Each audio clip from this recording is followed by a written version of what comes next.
Matinding pagpupursige ang ginawa ng batang Aita na si Krisa, kaya nagtapos siya bilang valedictorian sa elementarya. At para maabot ang kanyang pangarap na makatapos ng high school, mas iba yung tiyaga ang handa niyang ilaan. At kung bakit, alamin po sa pagtutok ni Lala Roque. Ang mga ganitong graduation ceremonies puno dapat ng ligaya, lalo na kung ikay nagtapos bilang class valedictorian. Pero si Krisa ayaw daw muna sanang gumraduate dahil kakambal nito ang pangambang baka hindi na siya makatapak sa high school. Labay ko po nin makatulong ha. Totoo ako. Bihag ko ka. Mas sipag naman sila, yung lalo na yung first honor natin saka second. Araw-araw talaga yung pumapasok yung mga yan, talagang nagpupursige para makapagtapos dahil nga meron din silang pangarap sa buhay.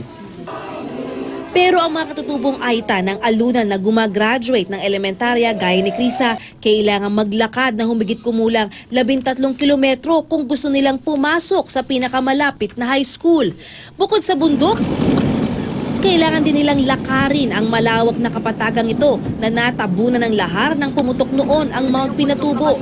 Kaya di na raw katakataka na sa 18 nag-high school mula sa alunan, 3 na lang ang natitirang magpapatuloy sa kanilang pag-aaral. Isa pang factor kaya hindi sila nag-high school, kung mag-aaral sila doon, wala din silang matutuluyan. Kabilang sa mga tumigil na ang dating class valedictorian ng alunan, ang ate ni Krisa.